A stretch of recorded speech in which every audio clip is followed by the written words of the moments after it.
Welcome. Grab your favorite morning beverage and join us for Morning Cannolis with Jim Santel.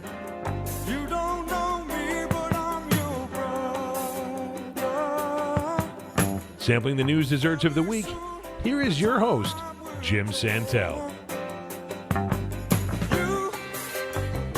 Good morning. This is our weekend review once again of the important stories in law, in government, and yes, the aspiration for justice in the United States of America. Thank you so much for joining me on this Saturday morning. Delighted to have you with me. I'm also here in the studios of WAUK Radio in downtown Waukesha with my wonderful producer, Kelvin. And together, we're going to take your phone calls, as always, at 844-967-2789. Delighted all the time to have your comments, your questions, your observations about the important stories that we're talking about every single Saturday morning. This hour and next hour, as always, as we look at those things in government and law, and yes, the aspiration for justice in America, we have, as always, an ambitious but achievable, very much achievable syllabus this morning. We'll be chatting about a number of different things, both inside Washington and then also outside Washington. I'm going to begin with some commentary on what happened on the United States Capitol just last night and how that implies a lot of issues related to law and the practice of our government even this morning after, finally, the election, the selection by the House of Representatives of a Speaker of that body of Congress. Beyond that, we're going to be chatting, of course, about January 6th, one day after the 2-year anniversary of the insurrection, the riot on our Capitol building in Washington, D.C. I'm going to talk a little bit about how the President of the United States of America observed that solemn event and recognized some people who were fundamentally major important role in defending our democracy on that day. Talk about that, again, the implications of the legal aspects of that, and then also talking about some of the other cases pending in the federal and state courts in America related to January 6th. Beyond that, lots of issues related to matters outside of Washington, D.C., including other major stories of this past week. The individual who is arrested for, now charged with the murders of those 4 students at the University of Idaho. We're going to talk about some things coming out of the affidavit released in support of the prosecution of him. We're going to talk about the charges against those folks who attacked and disabled the generators in Washington, the state of Washington, over the holidays, and also talking about what happened in that major academic fraud case of just this past week, the sentencing of one of the major players in that. All of this on Morning Cannolis, once again, our sampling of the news desserts of the week, inviting your comments, your questions, your observations. As always, again, thank you for joining me here on our Saturday morning program, both 9 a.m. and 10 a.m., 2 hours with you this morning, as always. So let's jump right into the stories of recent times. I mentioned at the top of the hour here that we saw last night, very late last night, here in the Central Time Zone, actually very early in the morning, if you happen to be on the East Coast, the selection, finally, after 15 votes of the House of Representatives, the selection, finally, of a Speaker of the House of Representatives. This is the 118th Congress, the 118th Congress in our United States history since the time of the passage, the enactment of the Constitution of the United States of America. And that brings me to the importance, the legal importance of what happened last night. Lots of commentary throughout the week, lots of commentary to this day and in the days ahead about the politics of this. Lots of humor along the way in our public discourse, but it's actually a very serious matter, right? The selection of a Speaker of the House of Representatives, because as we've learned, and we have learned this from past history as well, the Speaker of the House of Representatives is the first and perhaps most significant thing that a House of Representatives does to get underway with its fundamental work. And so last night, with finally the selection, about 11:30 our time here in the Central Time Zone, 12:30 in the morning, by the time that all the speeches were concluded, including that of Hakeem Jeffries, who is now the minority leader of the Democrats in the House of Representatives, including that of the speech of the new speaker, Kevin McCarthy.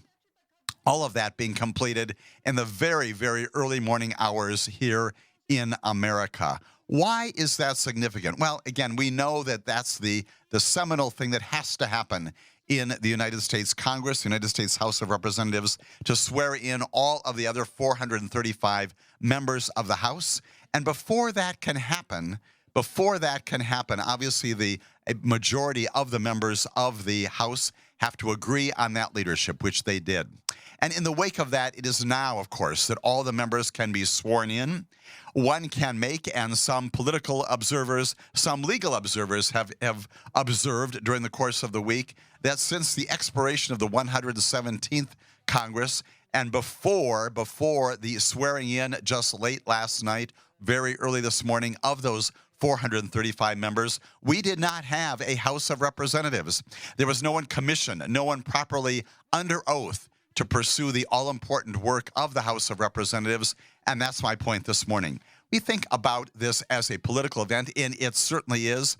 It is good, regardless of one's politics, to have leadership because it provides an avenue, an open door for all of those other incredibly important things that the Congress, including the House of Representatives, is obliged to do under our Constitution. We are mindful this morning, in the wake of, again, this historic event, early morning today, that Section 1, the very first sentence of our Constitution, following the preamble, the We the People preamble, the very first portion of Article 1, Section 1 says this: all legislative powers herein granted shall be vested in a Congress of the United States, and that shall consist of a Senate and a House of Representatives. And again, it is by virtue of that language that the Congress can then engage in its activities. We know now with the swearing in of all of those members, the beginning to identify who is going to sit on which committees, the beginning now finally of the introduction of legislation,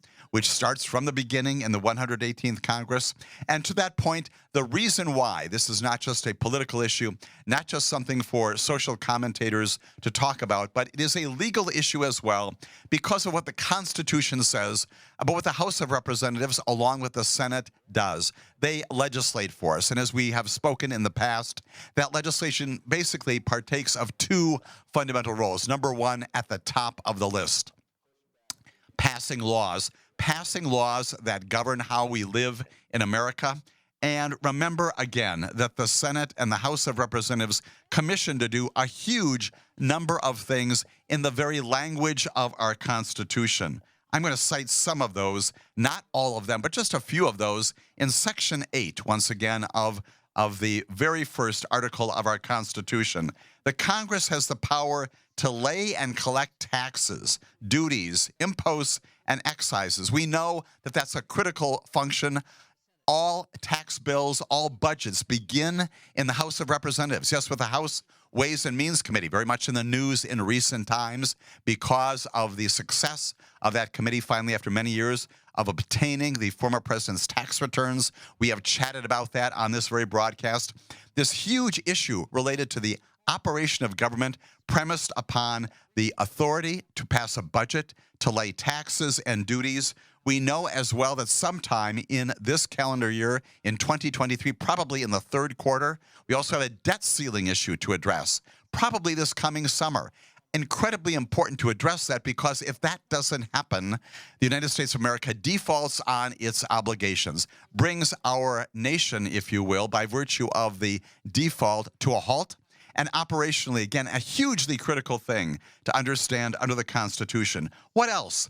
To borrow money on the credit of the United States of America, to regulate commerce with foreign nations, to establish the rules of naturalization. Again, a great challenge in recent times. We have not had major legislation in the naturalization area in well over a quarter century. Hugely needed, again, as the news of these recent weeks has underscored.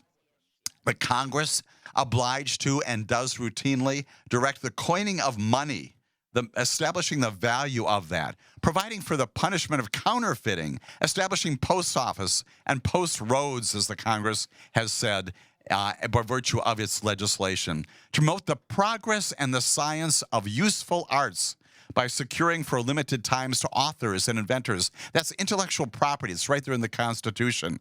to constitute tribunals inferior to the Supreme Court. We've talked a lot about that here on this program, that notion that this Congress, by virtue of the House of Representatives and the United States Senate, that establishes not the Supreme Court, that's by virtue of the Constitution, but does indeed establish the number of justices on the Supreme Court, and establishes all of the 13 lower appellate courts in this country, establishes all of the district courts, including those right here in Wisconsin, in the eastern and western districts. That's all a legislative responsibility in the first article of the Constitution.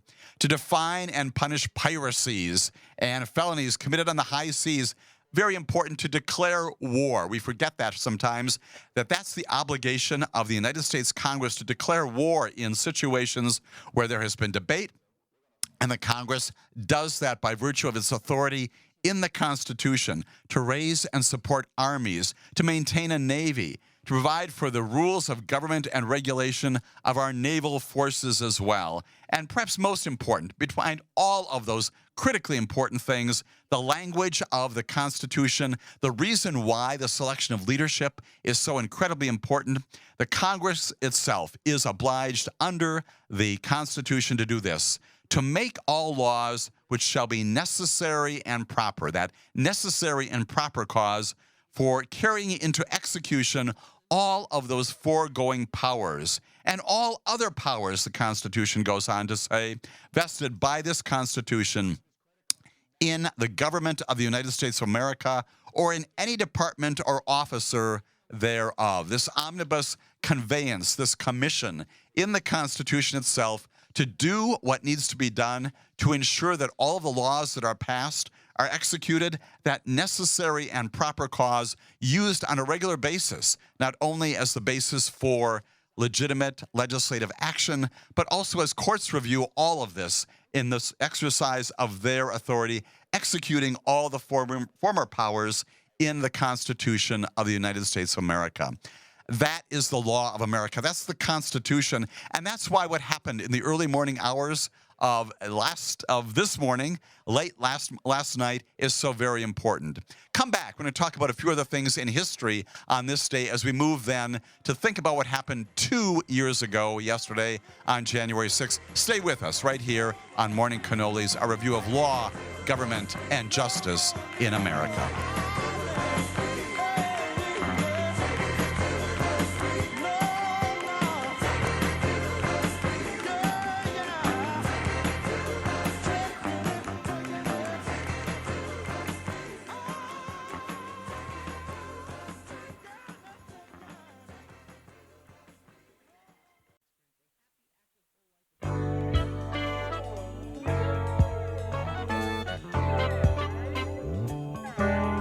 We are back. This is the first hour this Saturday morning of Morning Cannolis, a broadcast of Civic Media. We're coming to you live from the studios of WAUK Radio in downtown Waukesha. Delighted to be with you this morning. Thank you for letting me into your homes, your offices, your cars as we talk again this morning, as we always do, about the big issues in justice, in government, and law. Right before the break, we were chatting about the significance, the legal significance, the important governmental operations significance of the decision by the House of Representatives to select a speaker, regardless of one's views about the political landscape that is out there, and the decision by the House of Representatives to select Kevin McCarthy. The reality is that significant movement was the predicate for all the other things that have got to happen now to ensure that the Congress, which is identified, articulated in this the very first piece of language in our Constitution, Article 1, that it can operate and it can now go ahead to do all those things, anticipating certainly in the 118th Congress a lot of dispute, a lot of disagreement about legislation passed, but nonetheless important to ensure that our government is in place and the Constitution is enacted. Chatted right before the break about some other significant things happening in history on this time. We're going to visit those right now, and then also talk about the very significant thing that happened 2 years ago yesterday, 2 years ago today, in the wake of the riot, the insurrection of January 6th. All of America still reeling in the wake of that attack And we're going to talk more about what happened just yesterday by the president and in some courts related to January 6th. Before we get that, however, let's talk about a few of the things that happened also in history on this day, way back in 1610. 1610. Galileo Galilei was the first person, the first scientist, as we know, an artist also, a Renaissance man, to observe the moons of Jupiter, Ganymede and Callisto and Io and Europa. 1610. 1927, on this day in history, January 7th, 1927, the first transatlantic phone call was made on this day. 1953, after the Second World War, Harry Truman announced the actual development of a hydrogen bomb by our scientists. 1999, on this day in history, was the day that the impeachment trial of Bill Clinton began. We know that that was premised upon his lies, his perjury, if you will, about what happened in connection with the affair that he was having with Monica Lewinsky. Still debate on whether or not that is an appropriate basis for the impeachment and the trial of a president. Nonetheless, as you know, he went on to be acquitted in the Senate for the charges that were brought against him by the House of Representatives. 2015, a very sobering event on this day in history. 2 terrorists were killed, 12 people at the French magazine Charlie Hebdo. You recall that well, in Paris. Horrific event, terrorist activity on 2015.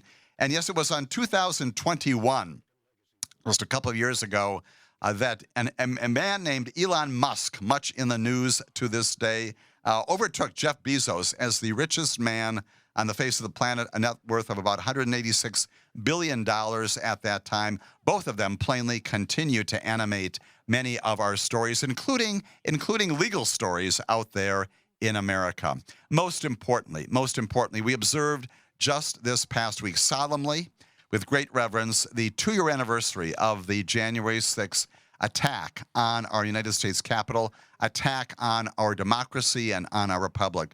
We have spent a lot of time talking about what has happened in the wake of that, including the prosecution by the United States Department of Justice of now well over 900 people responsible for actually being there and attacking the Capitol at the time. We're going to talk again in just a few moments about some of the continuing litigation, some of the prosecutions that have been concluded of mid-level supervisors, of the Proud Boys and others who are responsible for that kind of activity, the Oath Keepers as well.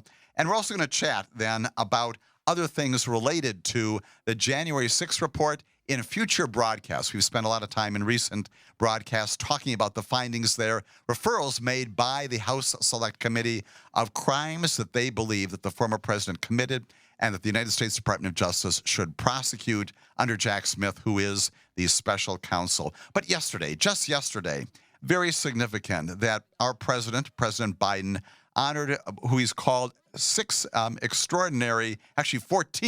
extraordinary Americans who defended our democracy on January 6th. He honored 14 people who, as he said, stood against election denialism in 2020, fought that violent mob at the Capitol 2 years ago, and he told them in a White House ceremony just yesterday, told the entire country, the entire world, that history, he said, will remember your names, remember your courage, and remember your bravery. And so this morning, in good bookend to what we have talked about before, the January 6th report, prosecutions coming out of that, continuing even this past week, I'm going to spend a little bit of time chatting about those people specifically identified by the president for having been involved in this very important legal position, in this position of defending America and democracy and ensuring that the Constitution that we have talked about this morning is in place. He was speaking from the east room of the White House yesterday. He granted these Presidential Citizens Medals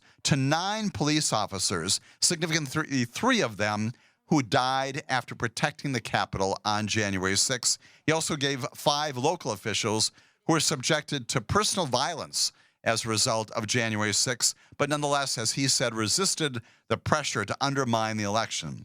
He said the individuals represented, again, this extraordinary activity, service to the country, helped thwart the efforts of former President Trump and his allies to keep him in power, He said this specifically. The president said, a violent mob of insurrectionists assaulted law enforcement, vandalized sacred halls, hunted down elected officials, all for the purpose of attempting to overthrow the will of the people and usurp the peaceful transfer of power. The president went on to say just yesterday, all of it was fueled by lies about the 2020 election.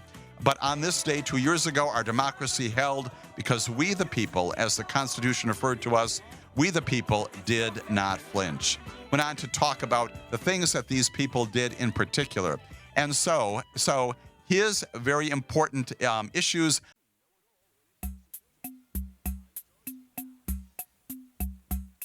We are back. We are talking in this segment of our Saturday morning broadcast about a very significant thing that happened yesterday in Washington, D.C. President of the United States of America, Joseph Biden, recognizing what he called these 14 extraordinary Americans who defended our democracy, defended our capacity to live in America, understanding the significance of our Constitution, the laws under it.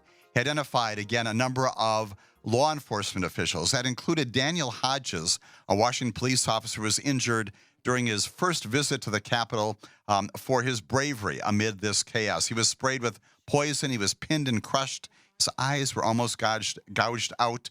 Mr. Biden commended him. Also commended Michael Fanone. You probably have seen his image as well. He was a Capitol police officer who was beaten, not just pushed around, beaten, the president said, defended our democracy with absolute courage. Mr. Fanone has also written a book, also spoken dramatically about his experiences on that day, being tased by his own taser and experiencing a heart attack as a result of that.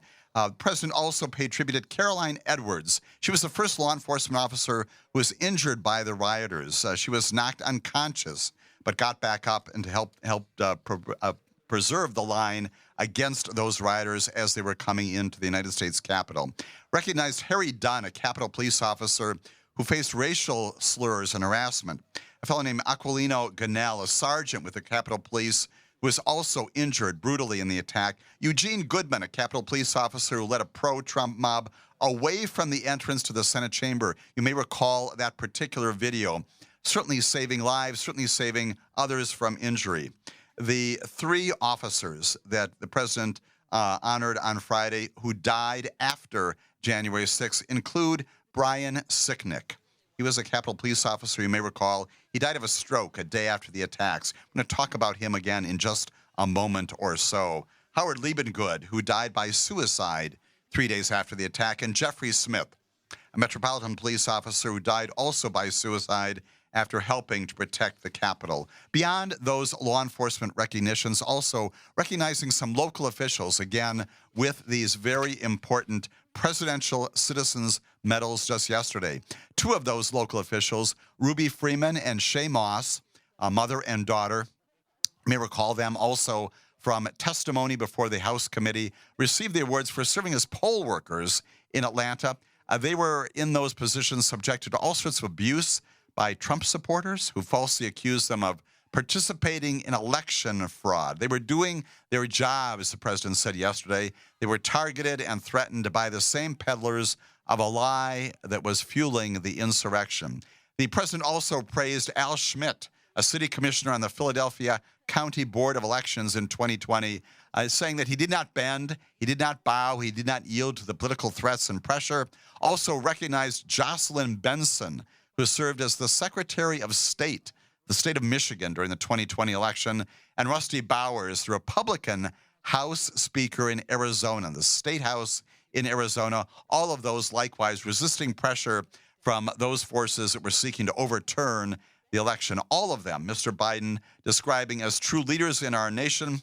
In the end, President Biden said, we're not a land of kings and dictators, autocrats and extremists. As we see in today's honorees, we are a nation of people.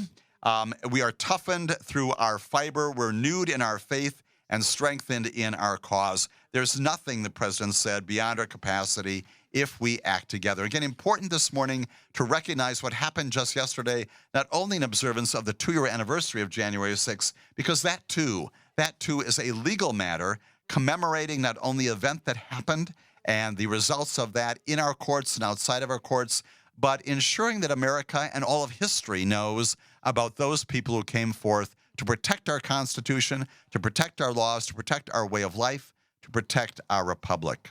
Let's go into at least one of those courts. This also happened, as it turned out, on the very 2-year anniversary of January 6th, the second anniversary of the riot. One of the first rioters to enter the U.S. Capitol on that day was sentenced to 46 months behind bars. His name, again, just sentenced yesterday in the federal district court. His name is Jared Wade Hughes. He pleaded guilty back in August to obstructing official proceedings. And according to the plea agreement that he did, in fact, enter into, he was the 8th rioter, the only 8th person to enter the Capitol on that day. He climbed through a broken window, helped another rioter kick open the Senate wing door, also allowed other people to enter from the mob entering into the Capitol. It was the first major breach of the building. According to prosecutors, Hughes texted others after the Capitol attack, saying that if they had more in the mob, they could have held the building. Again, just a chilling account of what he did.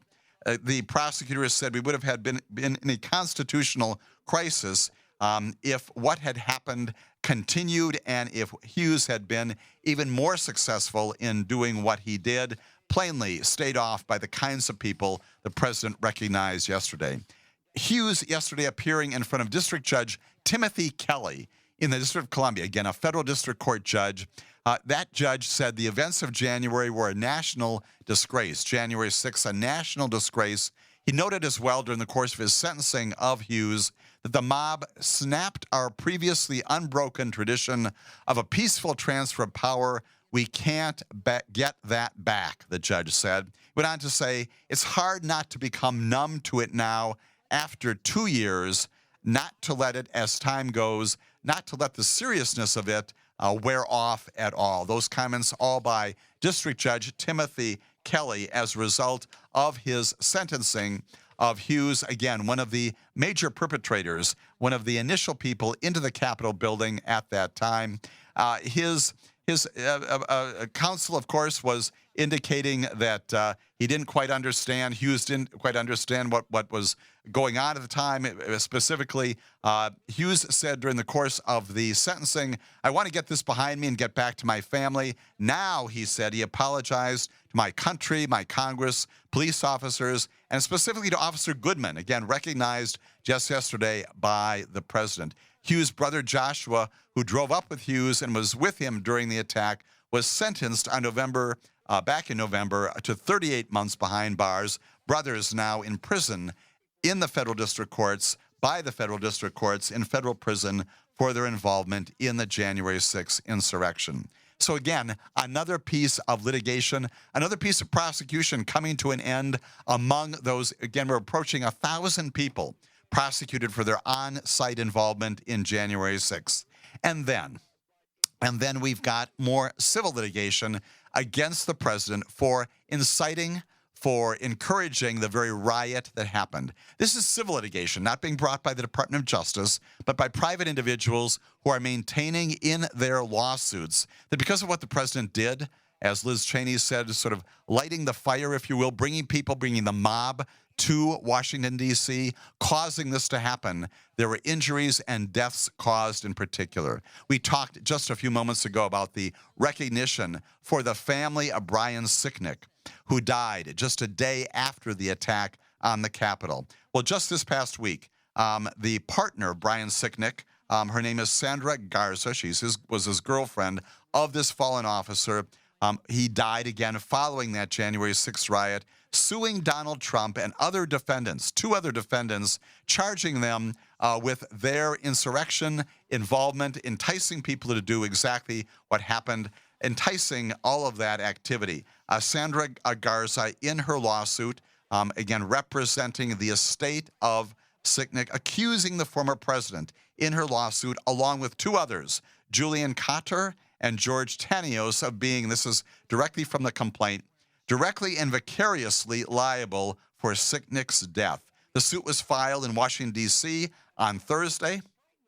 Garza said in that civil complaint that the officer's death, again, her former partner's death, was a result of the defendant's intentional words and actions, including Trump's inciting his supporters to storm the Capitol in support of his false claims about the 2020 election. So that lawsuit underway. What about the other two? Well, Cotter had pleaded guilty previously to assaulting 3 officers on January 6th, including Sicknick. So this is an individual who had a particular engagement, a violent engagement with Sicknick, now deceased as a result of the January 6th event. One of the other 2 defendants in the lawsuit being brought.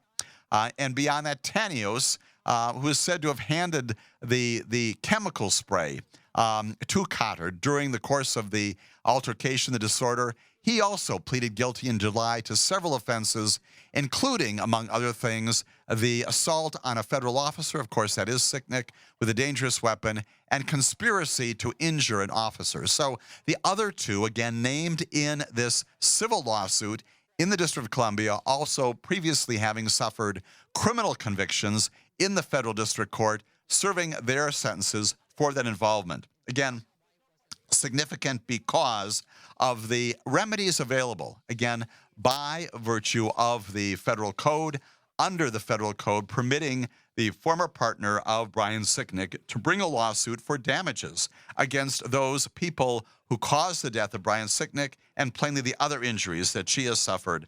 The lawsuit goes on to say the horrific events of January 6th, including Officer Sicknick's tragic, wrongful death, were a direct and foreseeable consequence of the defendant's unlawful actions. Again, that includes not only the former president, but also Cotter and Tanios. As such, the complaint goes on to say they are responsible for the injury and the destruction that followed. In that complaint, the lawsuit seeking $30 million in damages from the 3 of them over Sicknick's deaths. We know that the former president is also facing 3 separate lawsuits from other police officers, Brianna Kirkland, Marcus Moore, as well as a Metropolitan Police Department officer named Bobby Tabron, another one named Divine Carter. All of them alleging in their lawsuits the president was similarly responsible for the January 6th attack and therefore the injuries that they suffered during the course of the violence. Importantly, in those previous lawsuits, probably going to follow up being brought in the lawsuit brought by Sandra Garza just this past week, this notion brought by the former president that he's somehow immune. He's got absolute immunity. That concept, again, being rejected in August in these other lawsuits. A district judge named Amit Mehta, we're going to hear about him in just a moment again. Amit Mehta rejected that attempt by the president to have those lawsuits thrown out by citing the claim that the president had absolute immunity, the judge's finding that there was no basis for that at all, and that his actions fell within his presidential duties. And he did this, again, as a part of his conduct on that day, resulting in those injuries. Similarly, way back in November, another district judge named Emmett Sullivan ruled that Trump cannot use the absolute immunity defense in a lawsuit brought forward by the NAACP and the Michigan Welfare Rights Organization.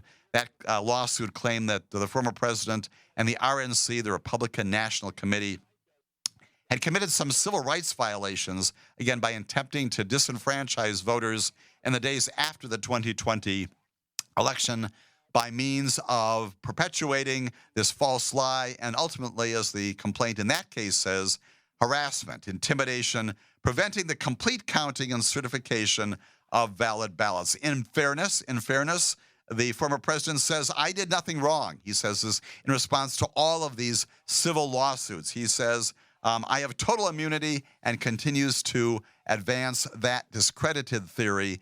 All of those lawsuits, civil lawsuits, going ahead by former police officers, current police officers, and members of their family, alleging that because of what the former president and others did on that day, they suffered death, they suffered other injuries. We'll continue to monitor what happens in those lawsuits and others. Other significant things coming out of January 6th, again, in the courts of our nation just this past week. We have talked at great length in the past about 2 of these major groups, the Oath Keepers and the Proud Boys, these large groups, these white supremacist national groups. This past week, the Proud Boys went on trial. Jury selection underway again in the federal district court in Washington, D.C. against members of the Proud Boys, including Enrique Tarrio, who is the leader of that group. We know from previous proceedings that Stuart Rhodes of the Oath Keepers, this other organization, previously found guilty. Now jury selection underway with respect to the Proud Boys. Again, allegations of them of seditious of conspiracy. We'll talk more about that and talk more about other cases pending in our federal district courts right after this break.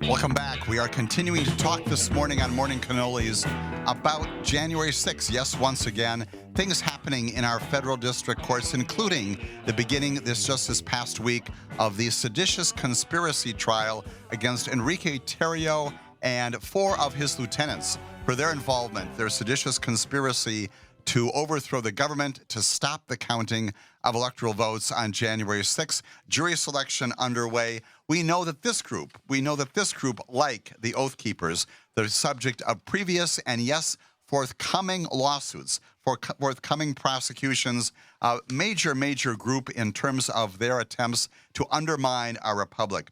We know as well that in addition to the things that are alleged against the Proud Boys in this particular case, the Proud Boys have recently been involved in other things. They've disrupted storytelling sessions and other LGBT events around the country. Members have shown up at school board meetings and other local government forums, often to protest COVID-19 masking requirements. They joined anti-abortion protests surrounding the Supreme Court's overturning of the Roe versus Wade landmark case last year. None of that on trial in the trial going on now this week and into next week against Tarrio and the other 4, but nonetheless a significant reflection of the extent to which groups like the Proud Boys and Oath Keepers and others out there are seeking to have an influence in many areas of our public discourse, our public engagement, our lives, and our livelihoods here in the United States of America. We will continue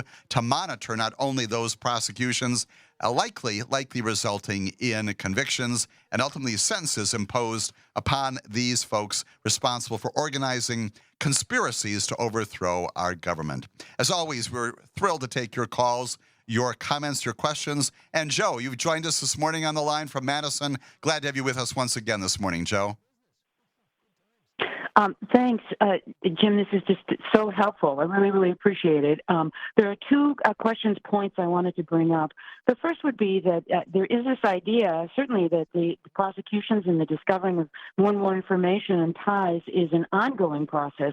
2 years in, you spoke of the fact that over getting toward 1,000 people who have been charged.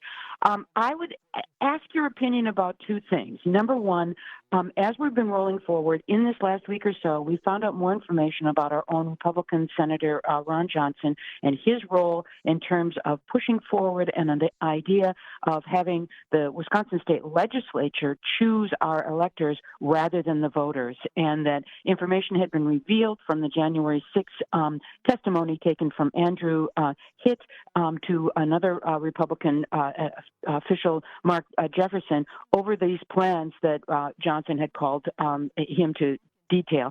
My question to you is, this would seem to be interfering with the election, and I'm curious why there have been no charges for him, and even why there have not been any charges on either a state or local level. The Madison DA has not gone forward, Josh Call, our state attorney general. So my first question would be, do you think that they have not gone after Ron Johnson and others associated with this scheme with the electors on the state or local level because they're counting on the feds to investigate this and they don't want to muck up those particular cases? That would be my first question. And my second one is a bit more philosophical, if you will, and that is that you certainly have been following this for 2 years and providing us with, just wonderful information in terms of, as you say, protecting our Constitution, protecting our government.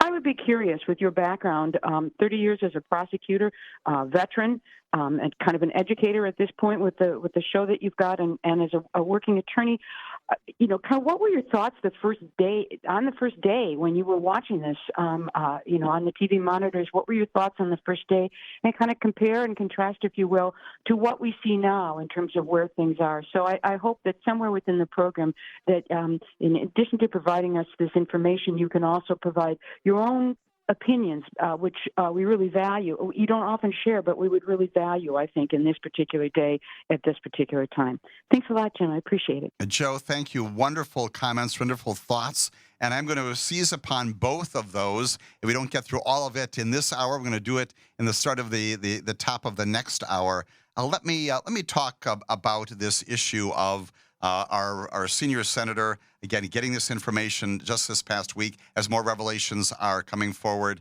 It struck me that this is also a part of what we've talked about on this broadcast in this case called Moore versus Harper, pending before the United States Supreme Court. If it is to be believed, and again, credible information out there about the attempt by our senior senator to have the state legislature become involved and basically rescind the decision of the population in the state of Wisconsin, changing our electoral votes here. That's basically the same predicate that is advancing this Moore versus Harper case pending in front of the United States Supreme Court, that somehow it's the state legislature that should decide it. So that was my first response when I saw that information, Joe, as you saw as well, that it is all a part of this same conspiracy, this same basically misguided and unfounded attempt to rob us of our own electoral force, our power as citizens of the United States of America. As to the specific question that you raised about possible prosecution, you're right. There has not been a focus at this level. The Department of Justice has plainly told us through Lisa Monaco, the deputy, and also the Attorney General himself, Merrick Garland, that they are looking at high-level participants in this. I have to believe, again, I don't know for certain, that among their examination on the files generally that they're looking at would be the names of people like a senator who is involved somehow in attempting to overturn the election. We don't know what's going to happen there. We don't know what specifically someone like Jack Smith, the special counsel, is getting in terms of information, what kinds of testimony, whether this public information surfaced again this past week is in fact credible. Presumably, Jack Smith at a minimum would be looking at that and determining whether, in the broad scope of all the people responsible for this, in major ways, in minor ways, in ways in between, someone like our senior senator might also be in that mix. Conspiracies can be very large. They can be very small. You don't have to participate in every single aspect of a conspiracy. You don't have to know what other people in the conspiracy are doing to somehow be supportive of it and advancing it. And so, without knowing more about what Jack Smith is doing right now, and we don't know, we shouldn't know under Rule 6 of the grand jury proceedings, we can certainly anticipate that his view right now, his examination is broad and would include this kind of thing, people who are at a higher level focusing on that sort of activity. As he goes forward, we will see. I think during this calendar year, sooner rather than later, there will be the return of some indictments of people at the highest level. The Attorney General has said once again that everyone is subject to law. No one is above the law. And I would anticipate, Joe and others, that fairly soon we're going to hear from our Attorney General, from a grand jury, about charges broadly and very specifically in this case. As we go into our second hour, we're going to talk more about Joe's comments and also take at least other callers. Stay with us here on Morning Cannolis this morning, WAUK Radio.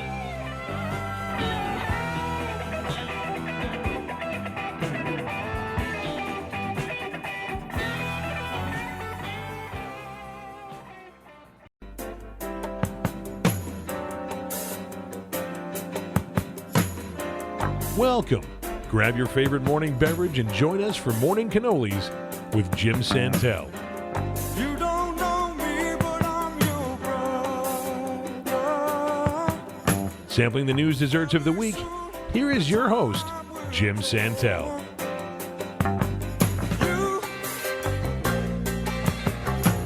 And welcome to our second hour this morning, Saturday, January 7th, the Morning Cannolis. This is, as always, our weekly review of the rule of law in America, law, government, the aspiration for justice in our nation. And we're chatting this morning in particular about January 6th once again, right before the hour, top of the hour break, talking about not only the Proud Boys trial continuing into the coming week, but also other pieces of litigation, prosecution going forward we're going to chat about. Right before the break of our first hour, Joe also asked a much broader question that I think is very important to begin our second hour this morning. He was asking me about my philosophical views, my broad views, if you will, at the time of January 6th, watching, as did all of us, the horror, the nightmare of the attack on our Capitol.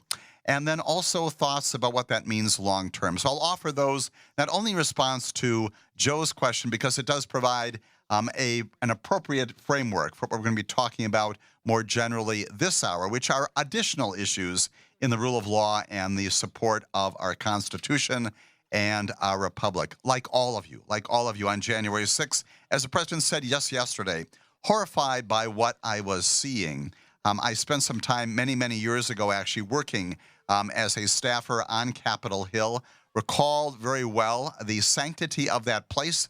I suspect many of you likewise have been there, have taken tours, maybe even worked there on behalf of a representative in the United States Congress, a senator, a member of the House of Representatives. Certainly an important place to visit anytime you are in the United States Capitol there in Washington, D.C. A place of justice. I mentioned at the start of our first hour that it is significant that the Constitution begins with the legislature, and that our Capitol, as the physical embodiment of that, is often viewed as the core of our liberty, right? The core of our republic, that Capitol Dome, the place where legislation happens, where the people are represented, key to our fundamental livelihood, our lives as Americans, key not only to legislation, but the ways in which we conduct business in our nation. And so, like the rest of you, and in response to Joe's question, her inquiry of me about my response, horrified to see not only the physicality of this, and we have certainly heard an awful lot more, not even on the screens on January 6th, about the horrific violence. One of the people honored at the White House yesterday talked about it as a war zone. And we've gotten an awful lot more indication that this was just that. People died that day in our Capitol. About 140 officers hugely injured. And so as horrific as those images were, as we were seeing them for the first time in abject disbelief about what was happening, we probably didn't know the third of it. We saw some instances of great heroism. The officer once again leading some of the rioters away from the Senate chamber, preserving life, preserving the sanctity of physical capacity there to continue with the United States counting of the votes that day. But the horrific nature of the attack itself, not fully exposed until months afterwards, and even as late as recent weeks, as we hear from the House committee report. So number one, as somebody who used to prosecute violent crime cases, I saw in that the kind of thing that was the subject of criminal prosecutions. And it did not escape me in that moment, as it did, I'm sure, did not escape the views of many other prosecutors out there, that these were crimes, not simply attacks on our government, but crimes against our republic, to be sure, but also in violation of our federal criminal code. And sure enough, we know now that well in excess of 900 people being prosecuted. The second observation that I would make in response to Joe's very good invitation to talk philosophically about this is what we have learned in the meantime. That is that even though it was in, if you will, disarray, a horrific riot, a huge amount of just crazed behavior on that day, nonetheless began to think on that day, and sure enough, it came to be true, that had to be organized in some way. And sure enough, whether it's through groups like the Oath Keepers, the Proud Boys on trial these weeks, and even more significantly, all that we have found since that time about the invitation to come to Washington, D.C. The former president saying it's going to be wild. That invitation, as Liz Cheney said, striking the match, throwing that match in, encouraging people to do that. The assembly by members of the president's senior advisory staff, John Eastman, Rudy Giuliani, to put together this multifaceted attempt that went far beyond just the attack on the Capitol. That, too, a huge disclosure since that time that what we saw on January 6th, horrific, dramatic, and certainly the most visual part of this, was nonetheless a component of a larger enterprise to try to stop the counting, to try to keep Donald Trump in power. And sure enough, that has come to be true, and that is the reason why the investigation that we've talked about already this morning and many other mornings is so very important, to ensure that there's also justice brought to those people who may not have been on the Capitol Hill that day, but nonetheless were responsible for organizing it, for putting it together, for encouraging people, for inciting people to do exactly what happened. That's got to go forward, and that's got to be a part of our history, as troubling as that is going to be in this coming calendar year. I believe that the U.S. Department of Justice is going to go ahead with that and prosecute the individuals, maybe including members of Congress, as we talked right before the break, maybe including a former president for his involvement in this activity. We're going to be seeing that, I believe, early in this calendar year. So, Joe, thank you so much for that question and that comment. As always, we appreciate callers. And Jake, we appreciate your calling in also from Eureka, California, to be joining us this morning on Morning Cannolis. Thanks for your comment or your question, Jake. Hi, I'd just like to bring up a new subject, but first I'd like to comment on these, right-wing domestic terrorist traitors like the Proud Boys and the Oath Keepers. They should be all thrown under the jail, as far as I'm concerned. There is no justification for what they did on January 6th, and anybody who tries to justify it is just justifying criminal, treasonous behavior. And here, you look at the Oath Keepers. I mean, what kind of person decides, I want to join an armed domestic terrorist group led by a person who shot out his own eye? Stuart Rhodes is potentially doing up to 60 years in prison. Really, you want to follow the guy around who shut out his own eye? That's your idea of a leader? But anyways, my news subject that I wanted to bring up just real quick was at the top of the hour, the network news talked about the 6-year-old child in Virginia who intentionally shot his female teacher in their 30s. And the name of the school, as we all recall, various school names from the school shootings over the years, like Columbine and Sandy Hook, for instance. The name of the school is Rich Neck Elementary. When I first read it, I swear to God, I thought it said Redneck Elementary, which maybe should be the new name of the school, or at least NRA Elementary. A 6-year-old with a gun. I'd like to know what kind of legal charges may be pending for that child's parents for allowing a 6-year-old to get a hold of a gun and shoot his teacher. Sure. Great comments, both, Jake. Appreciate tremendously your calling in and raising these issues. Concurrence about outrage on both of them. As to the Oath Keepers, Proud Boys, you're absolutely right. I talked a little bit this morning about these other things the Proud Boys are doing out there. Certainly insurrection at the top of the list. People who join these groups plainly misled, plainly somehow believing that this is going to affect some sort of justice in America, when just the opposite is true. So I share your complete confusion about how these groups are attractive.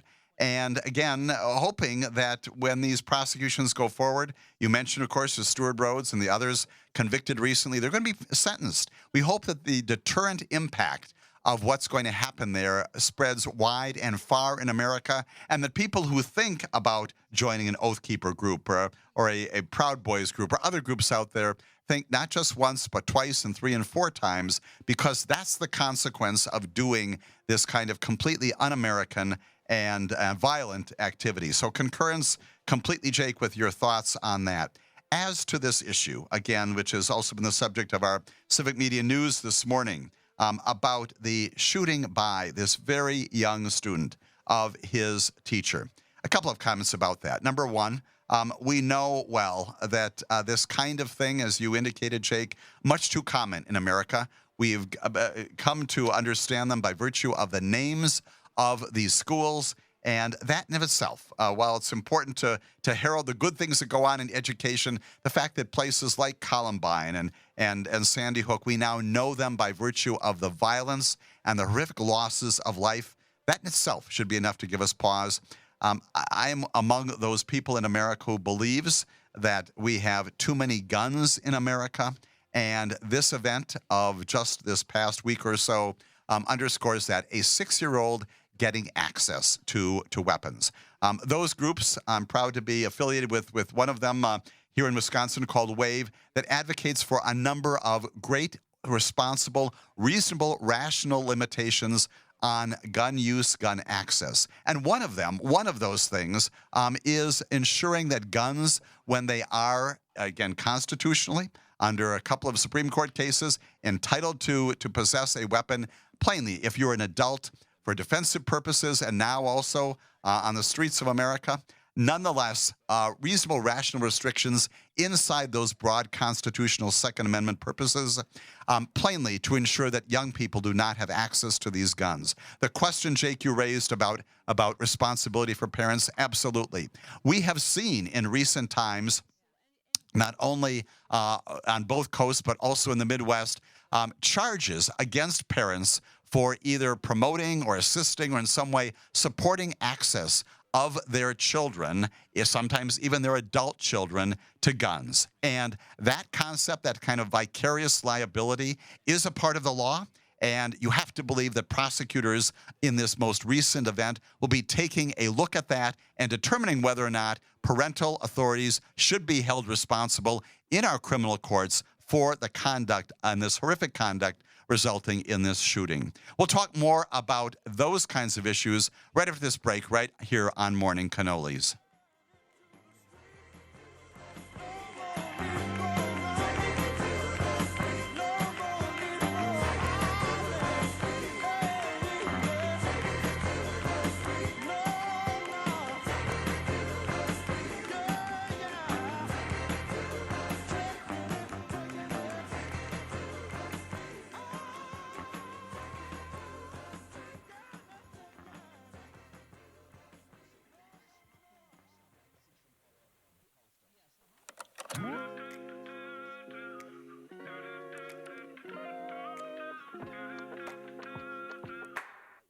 Retail all across America is changing.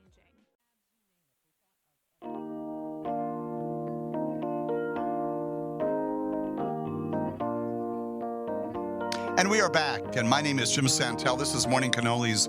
We're talking once again about issues related to law, government, and justice in America. Right before the break, taking this very important phone call from Jake, who was commenting about this event, now described in the media, a 6-year-old shooting his teacher, and commenting about the possibility of prosecution against parents for failing not only to keep guns in their home in a safe and a secure mechanism, a safe and secure situation, so their 6-year-old, for example, does not get a hold of it.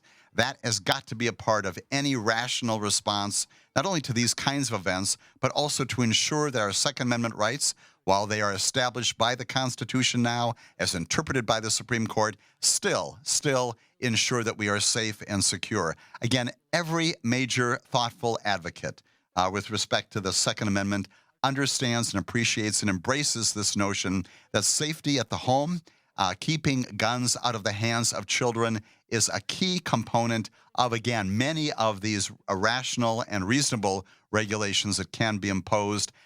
When that fails to happen, prosecutors should and do on a regular basis take a look at the responsibility of the adult for that behavior of their young person, their minor child. And so we'll look forward. We'll see what happens in that particular case. Again, very much appreciating the comment Jake made about that particular incident, having to do, once again, with the enforcement of the rule of law in America. We're taking another caller right now. Dick, so glad to have you with us this morning on Morning Cannolis, calling in from Madison. Thanks, Dick, for your comment or your question. Well, I hate to say what I'm going to say, but I'm going to say it. I've thought a lot about January 6th and all of the rest that happened over the last couple of years, and I can't help but think that if the majority of those people would have been people of color, you would have seen much, much stronger sentences, much faster through the system, so to speak. And proof of it, I listened to Reverend Sharpton talking about just having to get a permit for a demonstration for Black Lives Matter and all the hoops they had to jump through. And yet this group with guns hanging out, sitting within blocks of the area in trees with weapons, and on and on and on it goes. But I'm sorry. And the way the former guy, too, cleared the street early that year in June, just everything that went on is just... Right, as he was going over to Lafayette Square, right, and clearing away the protesters. Once again, from my perspective, violating the First Amendment rights of people to protest and people to assemble. That's part of our Constitution, too. That, very offensive at the time. Go beyond that. Dick, to your very good point here, that the incitement, again, a part of this overall plan, not only to undermine our election, but one does pause when one thinks about the response, if you will, to what happened on that day. If there had been people of color on that day who had been attacking our Capitol in a much greater population than they were, one cannot help but wonder if the response, frankly, not only politically, but even by law enforcement, may not have been different than it was. So very much appreciate your comment. We are going to look forward to further examination of those kinds of important issues. Dick, very much appreciate your observation about that. The frustration of the inequitable application of the rule of law in America, and that justice, although it is imperfect, is also the best justice system we have, also somewhat slow, as you indicated, Dick, in terms of getting all of this remedied and addressed. Let's talk about a couple of other things that are moving ahead, but also not with great speed. Again, in connection with the January 6th event, we know that the January 6th committee has subpoenaed many people, including among them Steve Bannon, the former senior advisor to the president. He has been convicted of 2 counts of contempt of Congress. We know that the January 6th committee also subpoenaed Mark Meadows, the former chief of staff. The United States Department of Justice has declined to prosecute him, based in part upon the fact that he did comply, at least in some part, with the request of the House committee for documents, and then kind of withdrew that support. Nonetheless, a declination there. But there's a third person out there, Peter Navarro. Peter Navarro, also a major senior advisor to the former president, also charged with contempt by the United States Department of Justice based upon a referral of the House committee. His trial was set to go back in November, but Judge Ahmed Mehta, we talked about him a little bit in the first hour this morning, was obliged to postpone that lawsuit, that prosecution against Peter Navarro for contempt of Congress, from November until this coming week, January 11th. Peter Navarro undergoing trial now for contempt of Congress.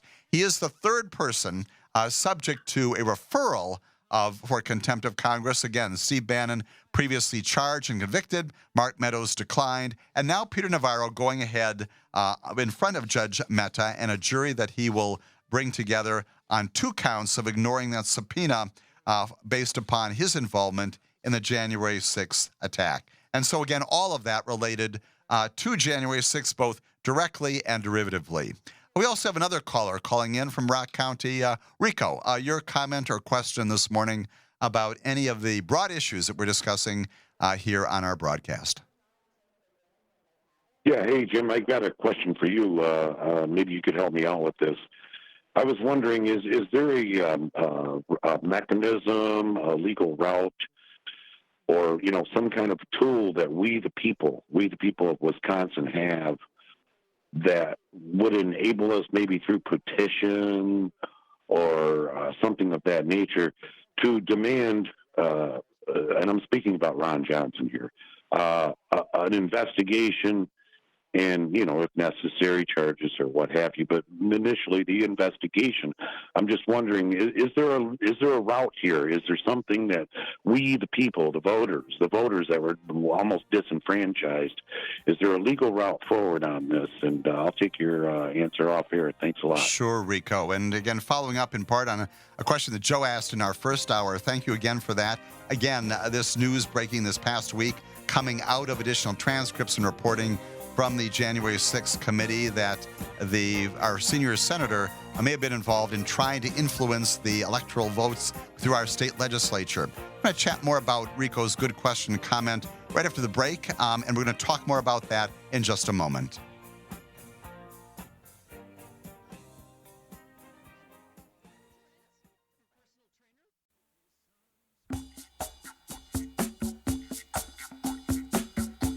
We are back. Thanks for staying with us in this second hour of our discussion of some of the big news stories of this past week in law, government, and justice in America. Right before the break, I was talking with one of our good callers, Rico, who is calling in to inquire, what does one do? What does one do if one is animated enough, and I suspect virtually all of us are, about prosecutions when it comes to January 6th, attempts by individuals out there, groups out there, to undermine our democracy, to compromise our republic, to overthrow the election of 2020. What do you do?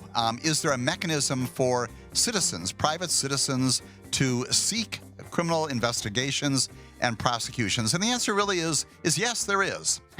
The decision ultimately, whether it's at the state level, the federal level, to prosecute is one pretty much designated to the exclusive discretion and judgment of the prosecutors. And it's pretty much unappealable. You can't go back into court and say the Attorney General failed to prosecute, and for that reason there's a remedy that you have. But you can, in fact, have an influence on that process. And so to Rico and to others out there who are animated, and Rico's question was prompted specifically by this reporting coming out of the January 6th report this past week, that our senior senator may have attempted to reach back into our state legislature to get the state legislature, if you will, to try to change our electoral votes as a way of ensuring that Joe Biden would not be elected, not be sworn in, not be counted as the duly elected president. And again, in a way, as I said before, kind of a variation on this Moore versus Harper matter, this independent state legislature doctrine pending in front of the United States Supreme Court. What do you do? What do you do if you're animated about this and you haven't seen a prosecution? I always advocate to do what our Constitution contemplates, and that is petition government. And how do you do that? It's the old-fashioned way. It's being in touch with our elected and our appointed representatives. Send them a letter. Write about your outrage, if you will, that these events have happened.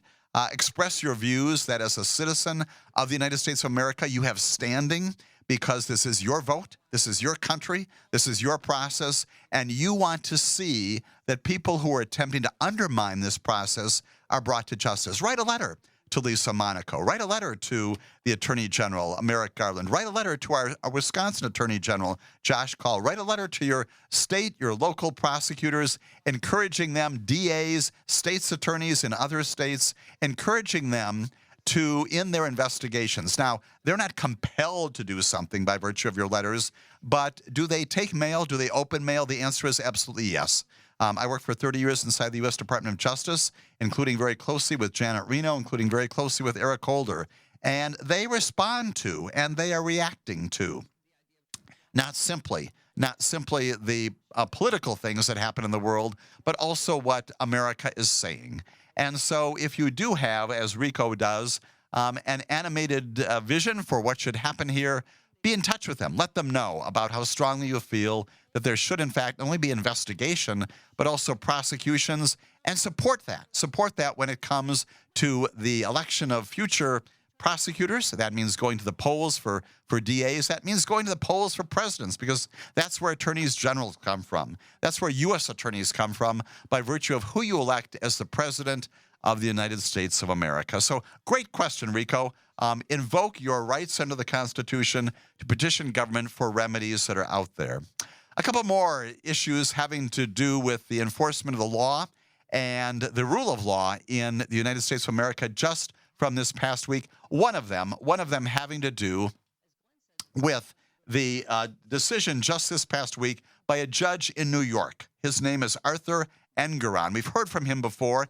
He is the judge in Manhattan. This is a state court proceeding brought by Letitia James, alleging that the Trump organization and members of the Trump family improperly valued various properties. She's seeking about $250 million based upon this fraudulent misleading of banks and other financial institutions. Well, this past week, Judge Arthur Engoron refused to grant a motion by the former president to dismiss that lawsuit, refused to do it. And beyond that, pretty much chastised the attorneys for the former president for what they're doing. He said lawyers for Trump and the organization should have known better than to recycle what he said were frivolous, meritless arguments in paperwork seeking the dismissal of this New York Attorney General lawsuit brought by Letitia James. He criticized the Trump lawyers through a 9-page decision. He quoted baseball great Yogi Berra by writing this. He said, the bulk of the arguments advanced by the Trump attorneys, including Trump's oft-repeated claim that the lawsuit was part of some politically motivated witch hunt, again, Justice Engoron said, were deja vu all over again. In other words, he's seen this before. They're simply recycled arguments.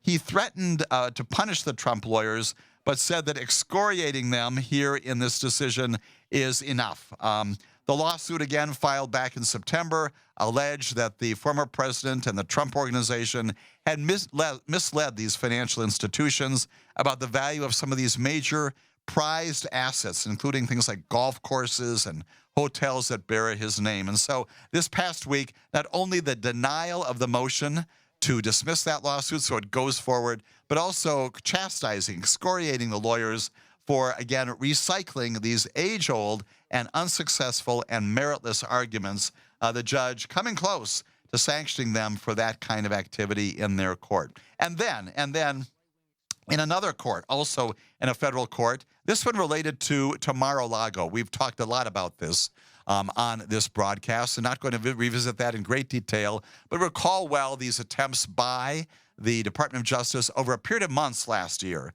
through requests, letter requests, through a grand jury subpoena, and ultimately through a search warrant to get back all of the documents that the former president had improperly and, yes, illegally taken under a number of federal statutes to Mar-a-Lago and perhaps other places. You may recall well that the Trump lawyers, the Trump entities, had told the judge that presiding over these matters, that various representatives were in fact, that the law team had hired some individuals to search places like the Trump Tower in New York, the Bedminster Golf Club, an office location in Florida, and a storage unit in Florida, all of those in an attempt to try to determine whether there were any more documents out there beyond what had been produced previously, beyond what had been generated during the course of the court-authorized search of Mar-a-Lago in early August. And why is this back in the news? Well, just this past week, a federal judge, again presiding over this matter, required the former president's attorneys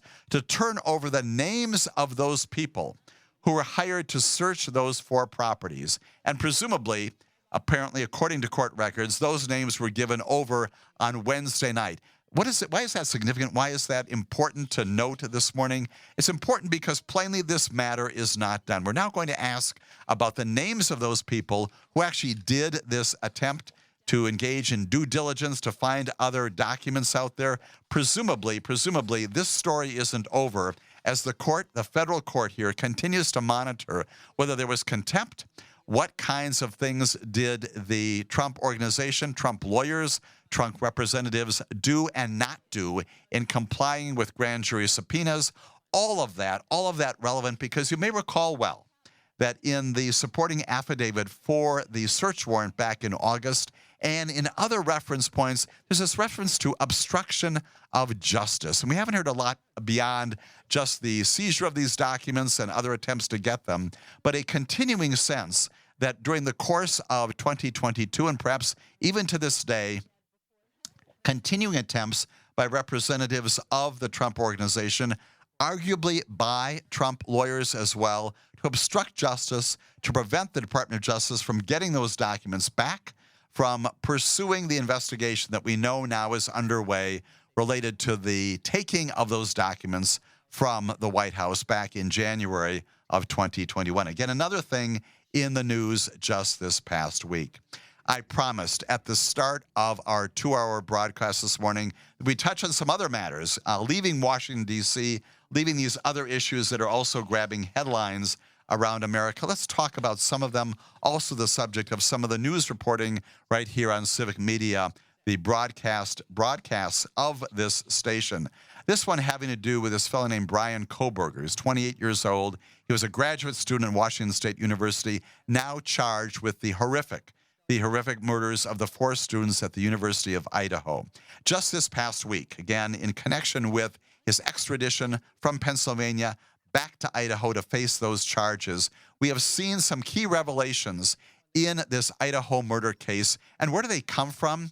They come from the supporting affidavit that was submitted by law enforcement to justify the charges to this point with respect to those 4 murders. And why do I raise this? Well, it gives us some insight not only into the case, but it underscores the importance of good law enforcement and this notion that law enforcement on a regular basis does indeed assemble credible, reliable material evidence to support what it's doing. We've talked a lot about this affidavit. I just did in connection with the Mar-a-Lago event. A lot of concern about, what did the FBI do? What did they know before going in? And we've got this multi-page, almost 40-page affidavit in that instance. A lot of that was redacted, but we know that the law enforcement there presented to the magistrate judge a huge amount of information to support this notion of probable cause to go in to find that there was criminal activity, criminal evidence in that location. This Idaho murder case underscores the same civics kind of point. And the prosecution, the government this past week released that affidavit. It is available for reviewing, and it underscores, again, not only some significant information about things that we know now about the investigation, but supports this notion that law enforcement does not do things without a credible, reasonable material basis for doing it. Subject to challenge? Absolutely. Subject to review in courts? You bet it is. Subject to review in trials by juries? Absolutely. That's our process. But nonetheless, very explicit things set forth in this affidavit in support of the charges against this Brian Koberger now back in Idaho, including things like the roommate saw a masked man in the very premises prior to the discovery of this by law enforcement. Investigators found a knife sheath at the scene that also being disclosed, a very relevant piece of information, as I'll mention in just a moment or so. We know also from the affidavit now coming out that the suspect, this Brian Koberger, actually applied to work at a local law enforcement department long before his alleged murders on that campus. We know that there was a car that passed the victim's house many times that evening of these horrific murders. We know about a dog barking and perhaps responding in some way to what was going on that night.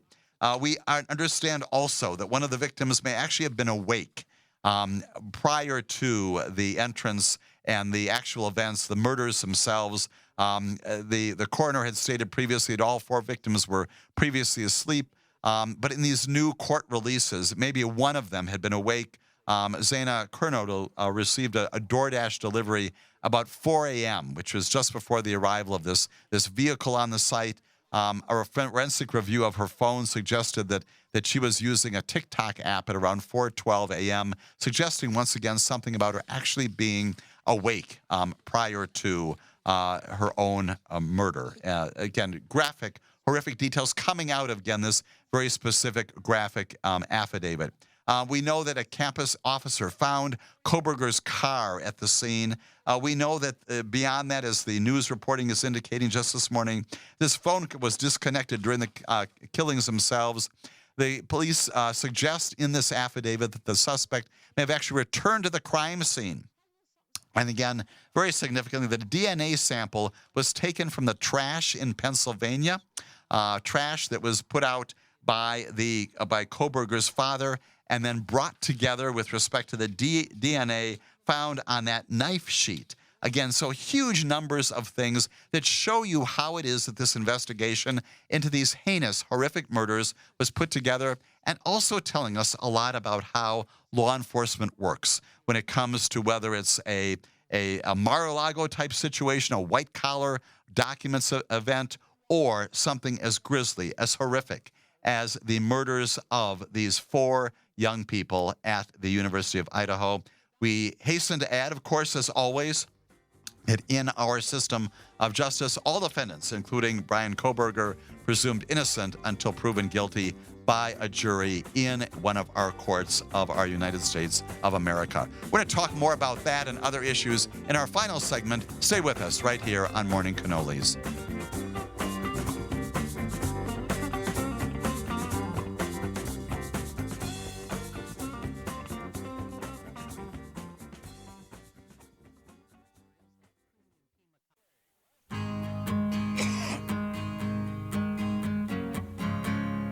We are back for our final segment this morning on Morning Cannolis.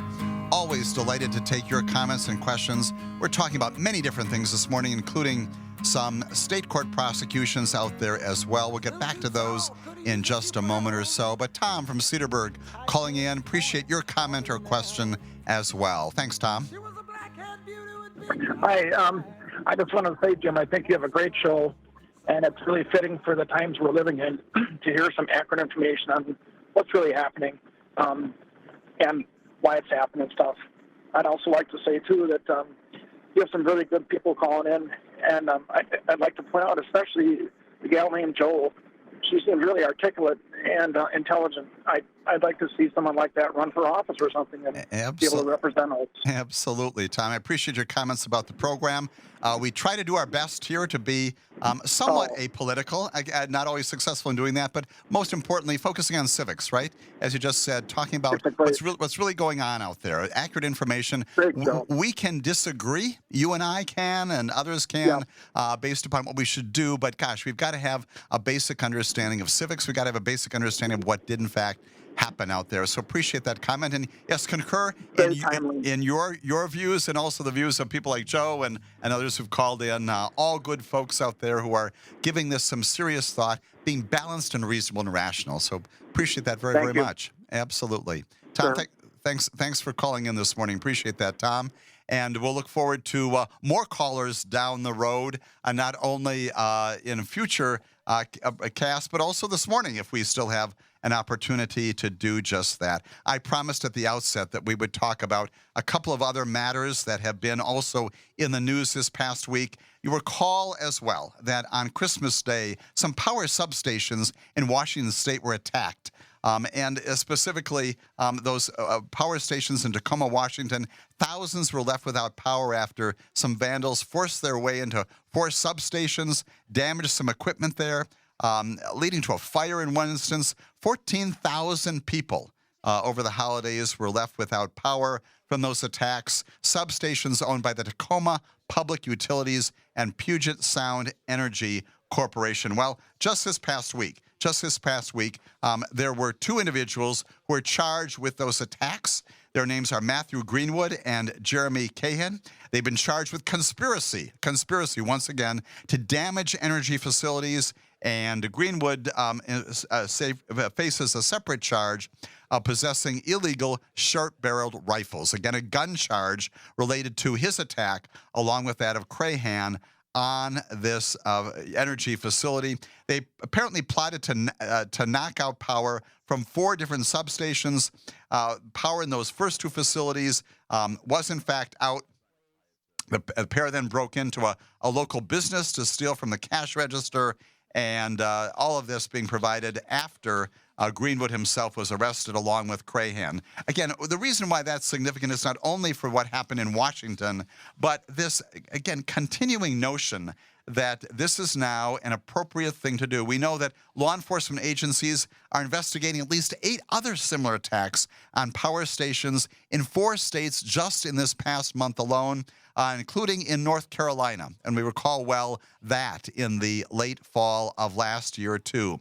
Investigations underway by, again, local authorities, the FBI as well, to address this latest attempt, if you will, to shut down our nation by attacking our power sources. Again, hopefully the deterrent lesson here is you will get arrested, you will get charged, presumably get convicted and sentenced for doing this. Again, an attempt to undermine the very way in which we live in America. Finally, as we go forward here in our last moments, wanted to comment about the fact that we had a major sentencing this past week of Rick Singer.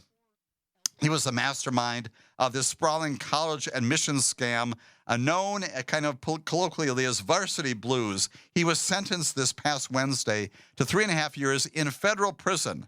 And that was the longest sentence in a case that, of course, has rattled and really disturbed America's education system. He was the central figure, you may recall, in this scam involving wealthy parents who were, if you will, desperate to get their children into some elite universities, huge sums of money to cheat on standardized tests, bribe university coaches, do other things, including sports falsifications. Singer pled guilty to racketeering, conspiracy, money laundering, conspiracy to defraud the U.S., and obstruction of justice way back in March of 2019. He did, in fact, cooperate. He cooperated with the government's investigation in the months prior to the public announcement of the case and in the years since. We know well that that prosecution, that investigation, brought into its ambit, quite literally, about 50 people who were charged and arrested, including some of those coaches, including some test administrators, including some prominent CEOs of businesses out there, and yes, the actresses Felicity Huffman and Lori Loughlin. During his sentencing this past week, the defendant said, "I lost my ethical values and have so much to regret. To be frank, I'm ashamed of myself." Well, probably true of all of the other defendants as well. We've talked a lot about deterrence on this broadcast, deterrence about other people who engage in this kind of activity, not only to stop them, the individuals like Mr. Singer, William Rick Singer, again sentenced this past week to 3.5 years, but also those people who would engage in academic fraud and, yes, broadly, other kinds of fraud that might be out there.